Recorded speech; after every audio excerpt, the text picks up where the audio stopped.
Hi, everyone, and thank you for joining us today. I'm Jessica Jerreat. I'm an SPJ DC chapter board member and an award-winning journalist with nearly 25 years' experience covering international news with a focus on press freedom. Most recently as the press freedom editor of Voice of America. But since the executive branch silenced nearly all of VOA's language services back in March of this year, I've been a named plaintiff in a lawsuit fighting to restore our rights.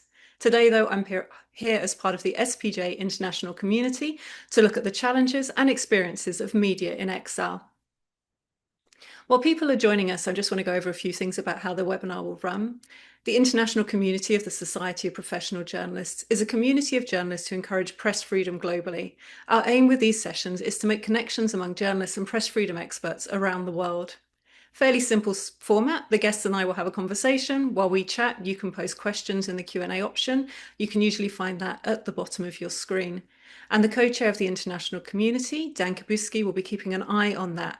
Also, Dan will be posting links to any articles that we'll be discussing today. A final reminder before we get started. This talk will be recorded and placed on the YouTube channel. Dan has put a link for the YouTube channel in the chat box for everyone. Okay, so we'll get started on our conversation about media in exile. War, instability, repression, economic pressures, and direct threats to safety are just some of the reasons for a surge in journalists going into exile. The UN Special Rapporteur for Freedom of Expression last year estimated hundreds of journalists are now in exile from Afghanistan, China, Ethiopia, Myanmar, Nicaragua, Russia, Pakistan. The list, unfortunately, just keeps going on. In Latin America alone, a UN report released this June documented more than 900 journalists from 15 countries who were forced to leave between 2018 and 2024. Taken together, these numbers underscore the serious threats to global press freedom. But on an individual level, no two cases are the same, from the threats that force that impossible decision, the path to safety, and perhaps, more importantly, what comes next. To better understand this, today we are joined by Taha Siddiqui, a journalist who chose to leave Pakistan after a failed kidnap attempt and increasing threats to his life, and Cami Rice, a freelance journalist who's been instrumental in getting many people out of Afghanistan through the organisation Allied Shepherd. Both can speak to the threats to journalists and human rights defenders in hostile countries and the challenges of starting a new life and sometimes career in a new country. Thank you both for being here. Well, thank you so much for having me. Glad to be here. Taha, I wanted to start with you. Not only does your case underscore the dangers to investigative journalists in countries like Pakistan, but you chose a particularly unique way to share your story, the graphic novel, The Dissident Club, Chronicle of a Pakistan Journalist in Exile. I proudly have my copy here. Everyone, if you haven't read this yet, you should buy it and read it. It's a beautifully told and very impactful story. Taha, can you start just by briefly explaining the risks you faced in Pakistan and how you came to be in Paris, France? This is basically in 2018 that I had to leave Pakistan.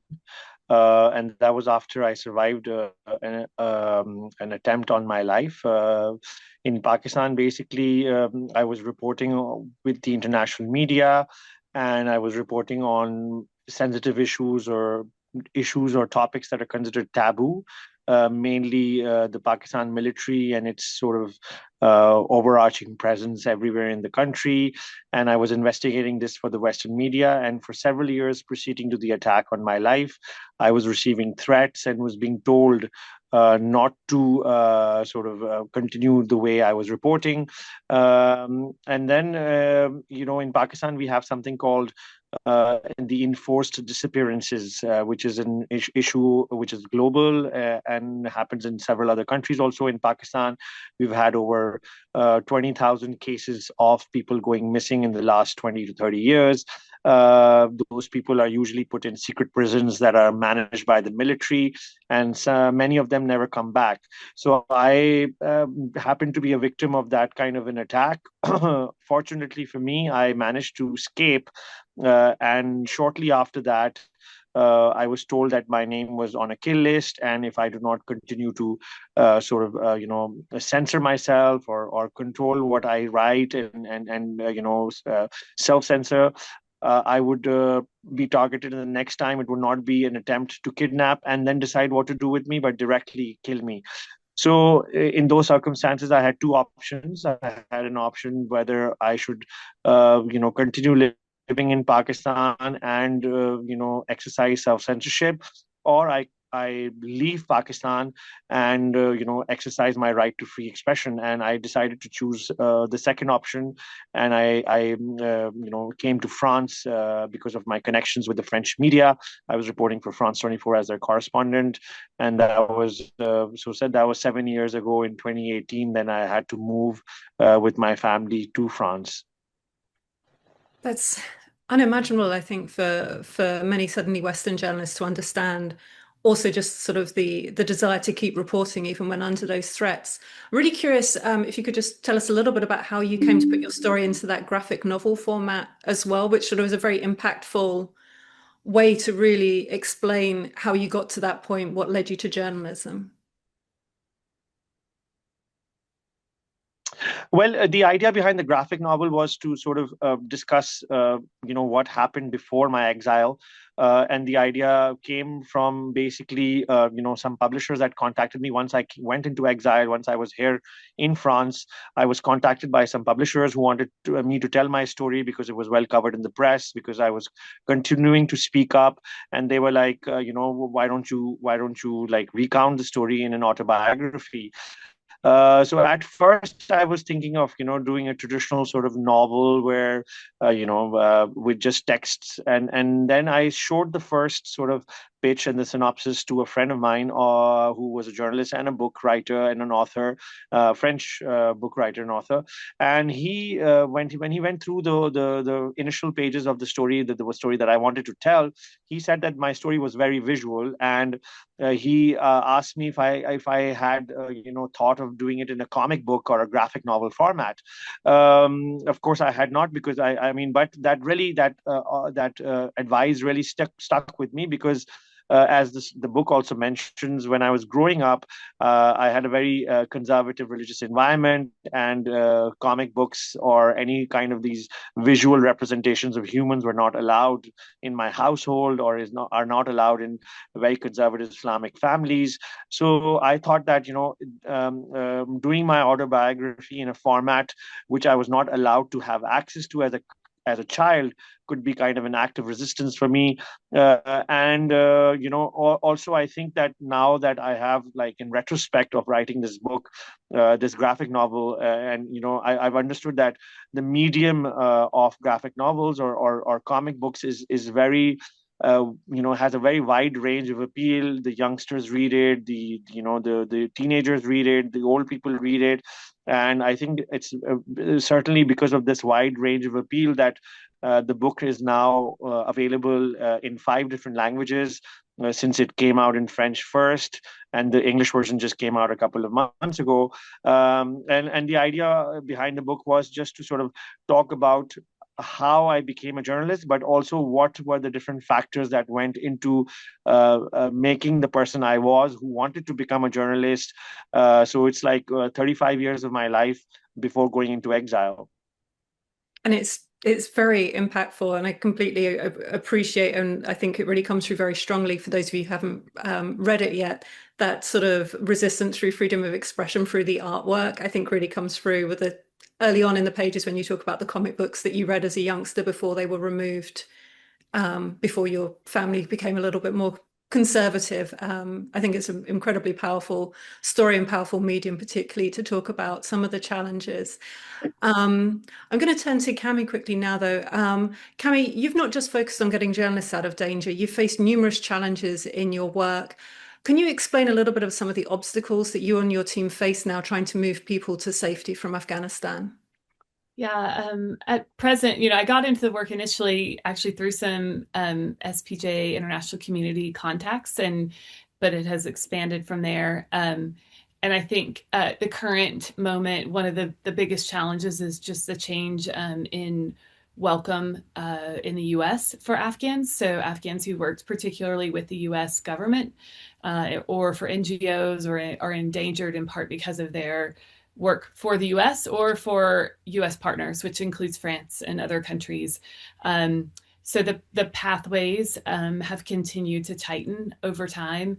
But the biggest one is the changes. I mean, it's never been an easy path to the US, and we've worked with multiple administrations now to try to encourage them to stand by promises that have been made to partners.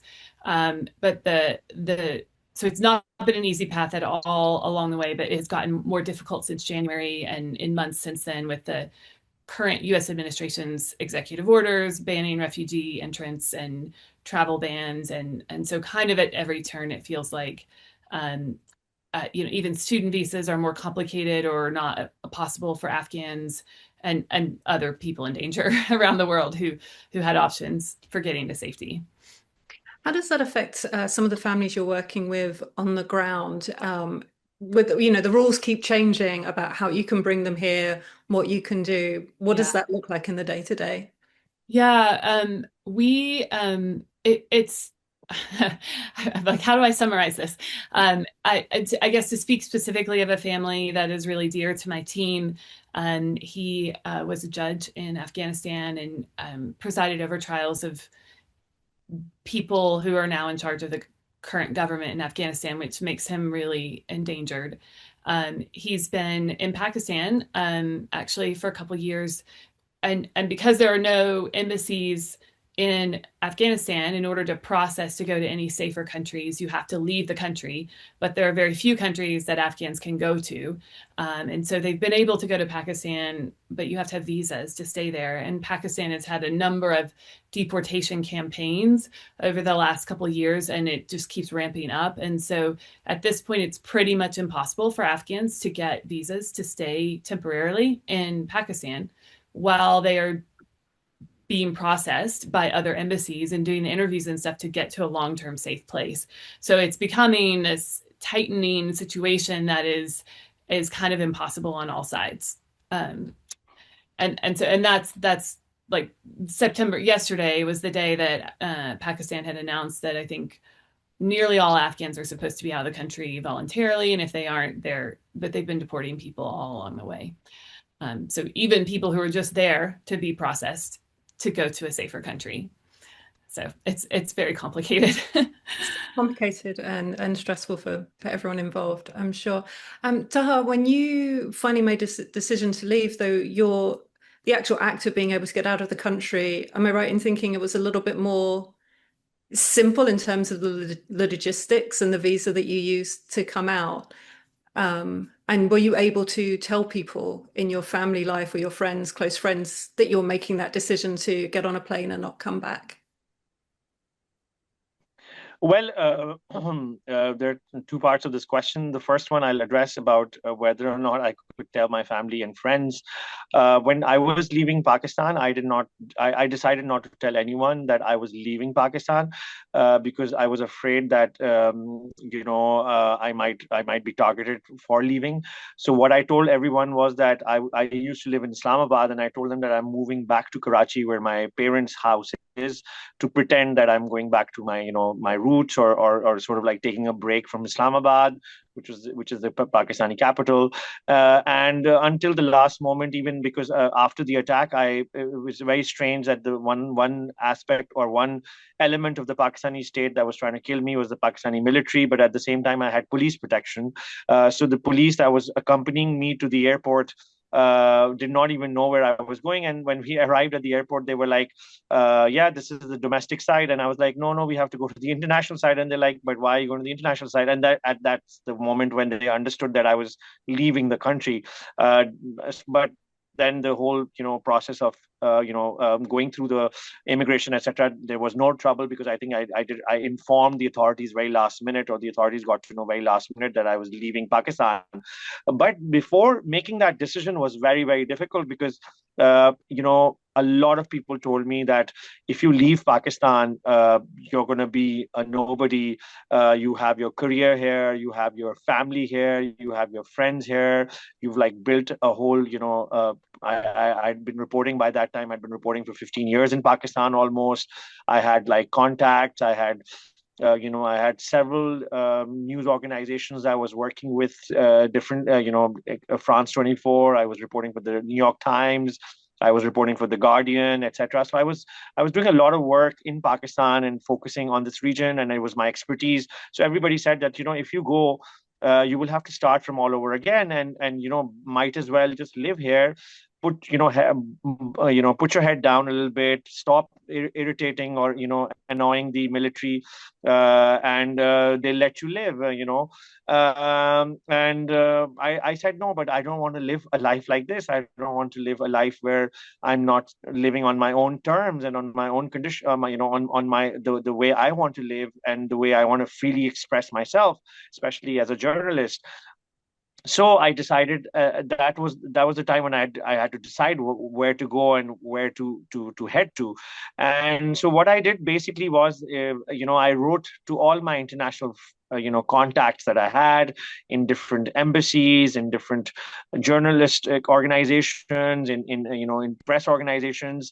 And the first one to respond was the French administration, the French embassy in Islamabad, then the French foreign ministry here in Paris, and my French network of friends, journalist friends. And they said that, why don't you come to Paris? And they all, set up a small sort of, the European Union had a human rights defender program that I applied for, and they granted me a relocation grant.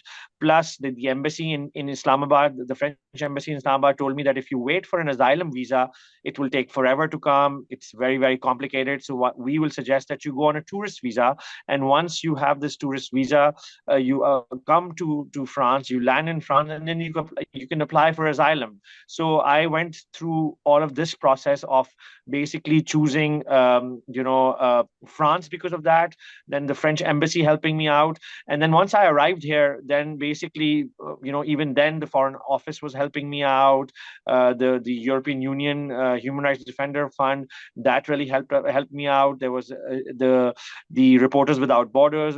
Then there was the CPJ, the Committee to Protect Journalists, Amnesty International, Freedom Press Unlimited. All of these Western press freedom organizations got together to set up a pool of funds for me. So, I mean, in that sense, but I think it had to do, and I would not say that I am the rule, I am the exception, because most of the journalists do not have this kind of privilege. But I, because of my connections that I had built over the last 15 years of, before leaving Pakistan, those really came in handy, and they came through also. Sometimes these connections don't come through because journalists do not have those sort of like the capacity to help you. But at that time, the situation was also very much different. I mean, it was 2018, so it wasn't, they hadn't had the fall of Kabul. We didn't have that. We didn't have the Ukraine crisis. So the issue of refugees was still relatively about Syria mostly, or Iraq mostly, and Europe was not that closed to the idea of refugees. So I relatively had a much easier journey to France. And then once I arrived here, then the whole process of going through applying for asylum. I mean, I would say that, even though the process was simple and I managed to get through it within the 6 months of, the interviews and proving myself why I need protection and why I need refuge. But I throughout this whole process, I thought that if there was a journalist who was not as privileged as me, if there was a journalist whose case was not as documented as me, if there was a journalist who had not the same connections as me, what would happen? And I shudder to think about that fact, because I know a lot of people who have not been in my situation for the last 6 7 years that I've been here now, who come here and they are completely lost. They do not know how to prove their cases. They do not have any documentations to prove that they're under threat, and many a times they face refusals and rejections by the administration, and it's already a very humiliating process, to go through this whole process to say that, oh, look, I need protection, and then just to stand in queues and wait for all of this to happen. And so I remember, when I had to first submit my application, I had to, like, the first day I went there, I was told that the office is open at like 9 o'clock. So I arrived at 9, maybe 8:50, and there was a 2 kilometer line outside, or a kilometer line outside the office, and I never got to by 1 p.m. they closed the office, so I never got my turn on the first day. So the second day I arrived at 5 a.m. in the morning, and then still there was a queue, but it was a shorter queue. And and then I was able to go and submit my documents. And this is just submission of documents. Now, then there's so many steps and so many processes to go through, so many, places, things to the administratively, and all of this is happening while you are like, in your mind thinking, why am I here? Did I do something? I did nothing wrong. Why am I feeling that I've done something wrong? And so the psychological trauma of all of this is too much to take. And I mean, I had to go through psychological counseling just to sort of like, and then there was all this victim blaming that was happening from Pakistan, who, when I arrived here, then people started telling me, oh, you left the country, now you're in a good place, and you sold your country, and now you're like playing in the hands of the Western powers, etc. So all of these, this sort of like, victim blaming that was coming from Pakistan, by my colleagues, by the government, by my own family members at times, and then facing the humiliation of asking for refuge here, standing in queues for hours, not knowing what will happen, not knowing what will happen tomorrow, like the uncertainty of not knowing about my paperwork, not knowing about my job, not having a proper residence. All of this was very much overwhelming. I'm sure. I think as well, just having everything so unsettled, and as you say, even you coming in with contacts and a very well publicized story, and knowing where to reach out for some help, just that uncertainty all the way through is a really tough sort of situation for people. Just quickly on a technical side, we're having some bandwidth issues, so sometimes Taha's video is going to be visible to people and sometimes it isn't, but it seems to be getting stronger now. Going on from what Taha was talking about, where he was just sort of one person going through this process, am I right in thinking that Allied Shepherd started around the fall of Kabul, where you suddenly had a mass of people who needed to get their documentation and safety? How did that come about? Yeah, I had spent Christmas 2019 in Kabul, and I did a security training in the UK before I went there. And so when everything happened with the Taliban 4 years ago, retaking the country, the head of that security agency reached out and said, do you know any journalists who need seats on a Reuters flight out of Kabul? And that's how my involvement began. And bit by bit, I became connected to the other members who became Allied Shepherd. And so initially, we were just trying to help people get seats on flights, evacuation flights, and then get into the airport in Afghanistan, in Kabul, through the massive crowds out there, working our networks and contacts. And then when the official evacuation ended, which was 4 years ago on August 30th, we had families that we were connected to, and we didn't want to leave them behind. And so we've begun the long process of just kind of trying everything we could to stay the course with families. And that has included, such a range of work, of contact making, of tracking the various administrative changes in countries.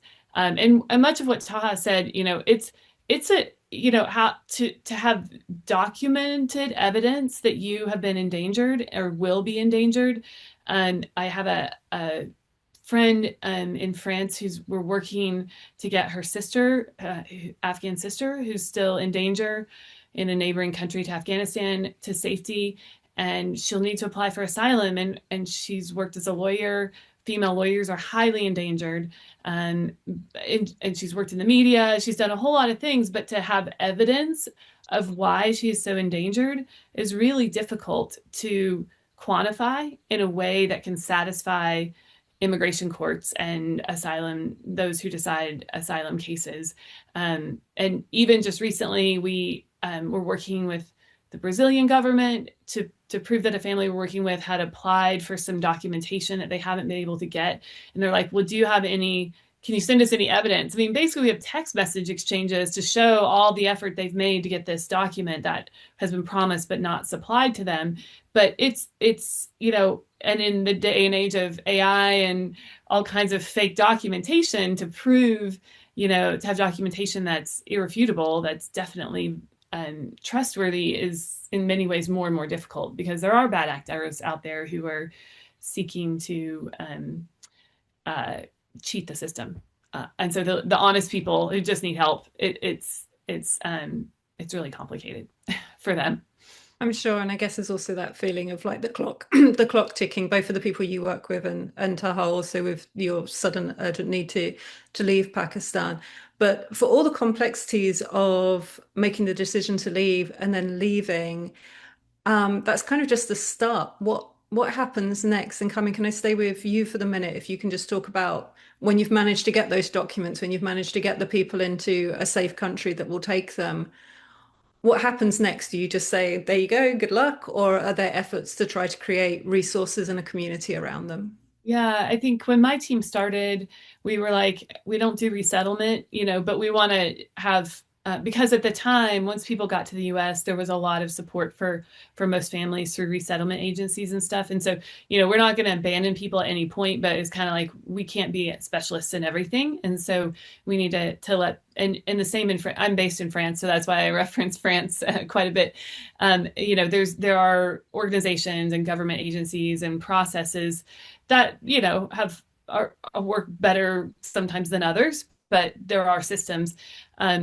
Now, though, even with resettlement agencies, that help is for a limited amount of time, and what we found actually works best is seeing people get connected into their communities. So we had a family that just arrived to the US, a special immigrant visa family, in July.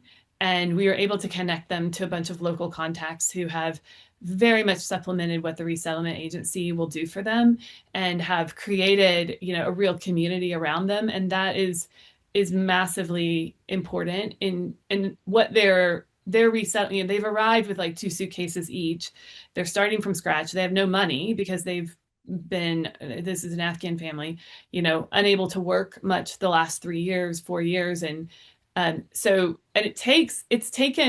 pretty amazing. Like, it has, in a bad way, like they've been here since July, and we got them connected to the resettlement agency immediately. And there's been no financial assistance until like the end of August. And so if they hadn't had us supporting them, the local community groups who had raised money to help them, who had collected furniture to furnish a house for them, who are working with a landlord who is used to welcoming new arrivals, and we have people helping with their rent. Like, I don't know what they would do. Like, it's pretty amazing what people without that assistance do manage to build a life. And in France, I have a friend who is an Afghan friend who arrived and actually had a theater fellowship. She evacuated from France and then came to France, or from Afghanistan with France, and had a theater fellowship for the first year or two. But now she's kind of in the normal refugee system. And there are trainings for jobs and things like that. That's required in the US in many cases as well. But she's got some really particular artistic competencies. And these formation agencies for job seeking aren't specialized in artist work. So they aren't helping her with contacts in her town. She's not in Paris with getting into kind of the field that she's experienced and really talented and gifted in. And that's one of the things that many arrivals encounter when they evacuate or flee for safety reasons, and don't have contacts like Taha did in their place. But he's he can talk about his story, but it's still hard, even with contacts. It's still hard to get into your field where you have experience, and I think that's a loss to the communities, because you have these experienced people who could contribute so much if they were just given access to those professions that they already know how to do. Yeah, and I think that's something, probably an experience that we all have the world over, right? Every time you go into an Uber or a Lyft drive, right, it's normally someone who in their home country has a very high-powered job or something that they've really trained for, and is just getting back into that field. Just a reminder to our audience, if you have any questions for the panelists, feel free to drop a question in the Q&A and we can ask those for you. But pivoting back to Taha, so you had some contacts and some community here, but you did pivot away from journalism. Can you talk a little bit about, you strike me as someone who's like a real self-starter anyway throughout like your career and pushing back, getting into journalism. How did you put all of that energy into the Dissident Club, which itself is an amazing venue in Paris? Well, basically, one thing that I'd like to mention also, which Kami was also mentioning about when you come here, what kind of like reception do you get? And I remember that one of the networks that I was working with, when I went to see them once I arrived here, I wouldn't rather name them, but when I went to see them, they were like, yeah, but you were working for several people, so why should we only help you? And as someone who was a freelancer journalist in Pakistan, working with several news organizations, of course, but they were not willing to take responsibility completely, saying that you are not just working for us. So it was a bit shocking for me to sort of like get that kind of a treatment also, whereas they were like, okay, we cannot hire every refugee that comes our way, because and that's what their thing was, that if we hire you tomorrow another refugee journalist will come and we'll have to hire, so we cannot set this precedent. Even though a lot of these journalists like me, who are local journalists, we put our life at risk for these news organizations in the West. And then sometimes we do not see that kind of support from these news organizations after we have arrived in the West, after we've arrived in these countries, to find jobs with them, to find work with them, and so that's one of the problems. So primarily with me, I mean, initially I faced that, but I was like, okay, I'm a freelancer, I can find other work, I will probably find other work, and I had a few potential leads when I came here to do journalism. But then one thing that sort of like really disturbed me was that, okay, as a refugee, what kind of like backing do I have if something goes wrong as a journalist in my journalistic work? And journalistic work, as you know, is quite risky. So for example, if I am traveling around for work within Europe or outside Europe, anywhere in Africa, Middle East, Asia, and if something goes wrong, will France come to my aid because they already have helped me with the refugee status? But then will they also go beyond that and say, okay, Taha is a French refugee and we're going to help him because he's stuck somewhere in the world because he was reporting? Or they'll just say, no, he was already here and we gave him enough protection and then he had to put himself again into trouble, etc. So I felt really vulnerable. And because of that vulnerability, I decided that I could not continue journalism in the same way as long as I don't have a proper citizenship, a proper passport, like a nationality. And so that was one of the first motivations to push me towards finding something which was not purely journalistic, but also attached to journalism. And then, so I wanted to do something which was more related to journalism, but activism also. And my role as someone who was a journalist had changed to becoming more of an activist journalist or more of a refugee journalist. And I thought that perhaps I could combine these two different personalities, or these two characters that I was living as a journalist and an activist together, and build something. And in Paris we have a big culture of these cafés littéraires, or these places where people come together to discuss ideas, and this has been a culture of Paris for the last 200-300 years now. And I thought that I could contribute to that culture in my own way. And my way was to bring exiled dissidents like me who want to continue their work in journalism, in artwork, or in activism, and bring them together under one roof and connect and build a bridge between all of them together. Firstly, to build a community of exiled dissidents like me, and then secondly, to sort of like open a window to the people who are Parisians, or the French community, or the Western community at large, to tell them that listen, we are political refugees and we've come here, but we want to continue our work, we want to continue our intellectual work, and this is the reason why we left. And to make them understand, because I also felt that when I came here, I met with a lot of artist refugees or journalist refugees who didn't want to be identified as refugees.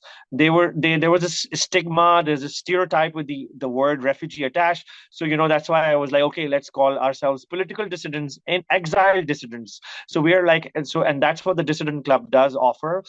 So I started this place, the Dissident Club, in 2020, so almost 6 years ago. It was 2019 December, actually. So in this December, it'll be 6 years since I have had the Dissident Club.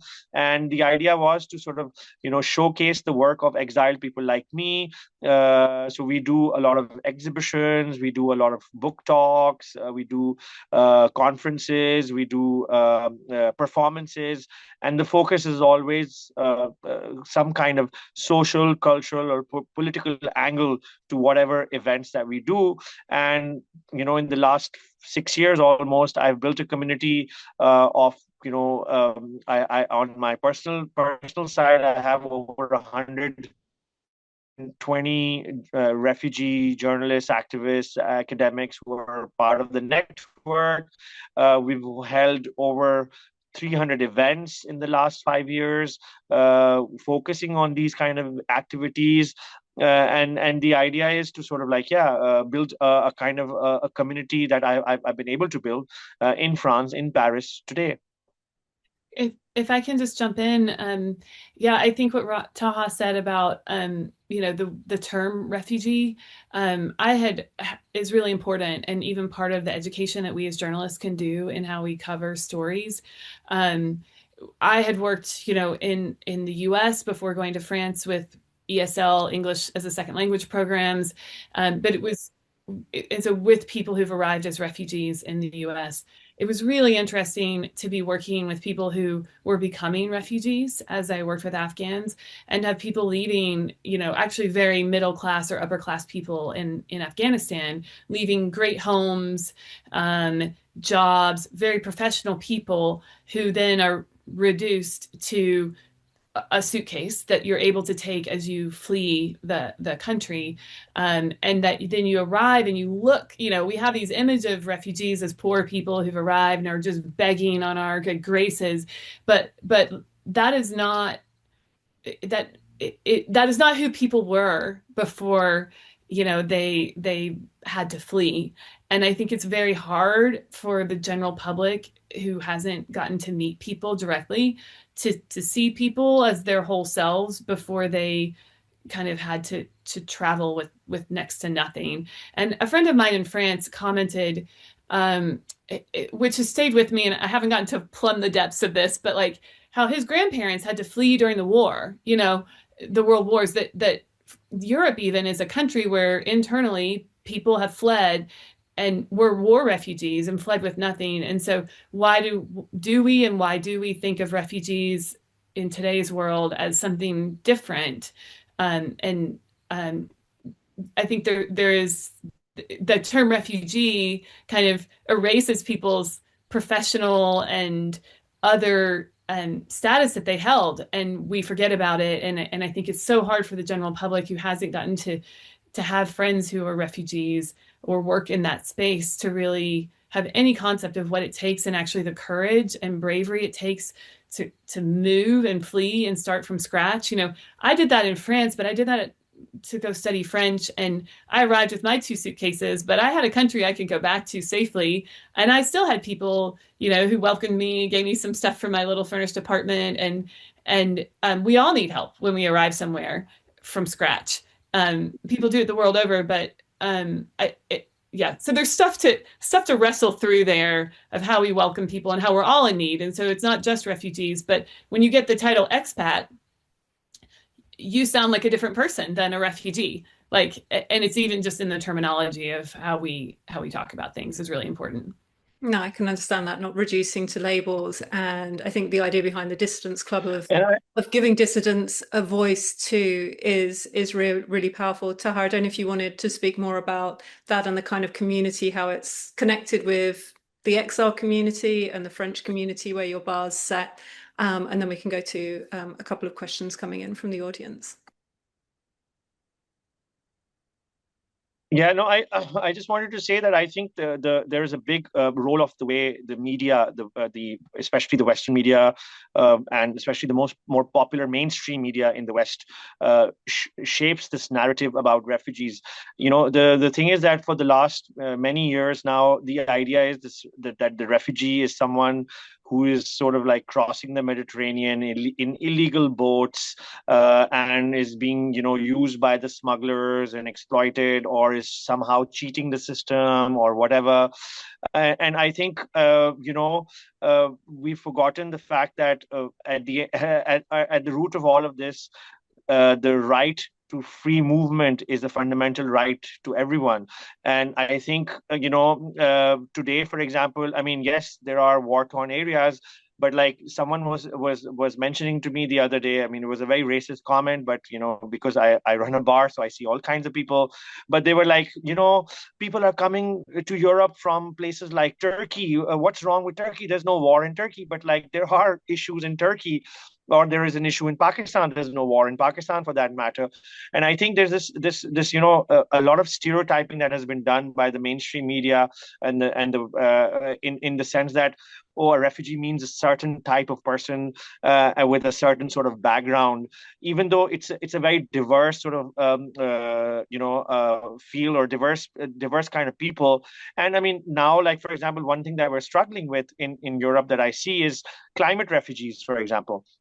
There is not no, no no there's no understanding of that, but that's also happening. People are being displaced majorly because of climate in parts of, like, Bangladesh, or in Pakistan even, or around globally. There's many countries that are going through that, and those people have no place to go or no place to live anymore, and they want to move somewhere else. And then again, is there any recognition here in the law? Is there any recognition that climate refugees also need protection? So I think, instead we're seeing that there's this alarmism by the media that these are people coming on boards with paying smugglers, and they're all illegal, and they're all like doing something wrong. And then there's this, the political class, which is also using refugees as a scapegoat to sort of like target them, in the sense that, oh, we have economic problems, or we don't have enough jobs. I mean, it's not because there are migrants coming to these places, because migrants are actually the ones who are working. And it's the economic imbalances come from the divide between the rich and the poor. But then the rich control the media, so there's a lot of these sort of like layers where, this sort of like, the imagery of refugees has to change, I think, and that needs to be done by the media itself. And I think these things we're talking about affect, if part of the point of this webinar is about the arrival, the settling in, what can we do for people? Part of it is the framing, because the framing creates this sort of us versus them mentality, or these people have arrived to take our resources, to take our jobs, rather than to enrich our communities and bring all of their competencies that they have already into our communities and contribute to them, which is what happens in largely. That is what happens as refugees come into communities. They enrich them. But so it's not just a talking point, it's a real thing. But unfortunately, it often gets obscured by the talk of the challenges, or this sense of they're taking from us rather than we're lucky to get them. Like so many of my Afghan friends, I'm like, America is so lucky to get these people, or France, or wherever they're arriving. Like they're amazing people, and we're lucky to get them. But unfortunately, that's so often not the narrative that dominates how we talk about people arriving. I think as well, that's one thing that I always think of, is these people become part of our community. And is the media really serving and responding to this new demographic within its community, rather than these sort of stereotypes of like the imagery or how we discuss immigration? It's sort of, we discuss it around these people, but they're there and they can explain and just give so much more sort of depth to the communities we live in, but also to our news coverage if we just bring them in. Sort of pivoting slightly to that, to one of the questions that we have sort of about, we were just talking about sort of how refugees are framed, but how does it affect the framing of a hostile government of a refugee? So the question we have is, when you have cases of government censorship or fabricated police cases, can you consider those sort of faked documents or sham charges as part of the supporting documents for refugee visa process? Particularly looking at, and the question we have particularly focuses on journalists that are sort of under this sort of lawfare in countries like India, where you're cast as a criminal. I don't know if either of you, both of you want to weigh in on that one. Yeah. Yes. I mean, I actually have a case, exactly a case of a friend of mine. She's in the United States right now. When she was in Pakistan, she was charged under terrorism laws, so it was complete lawfare.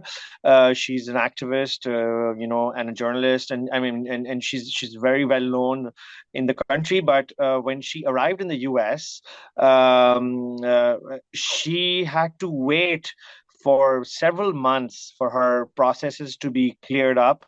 And once she had connections, so she asked around, and the authorities unofficially got back to her and said that we're doing a background check on you, whether or not all these accusations are true or not, etc.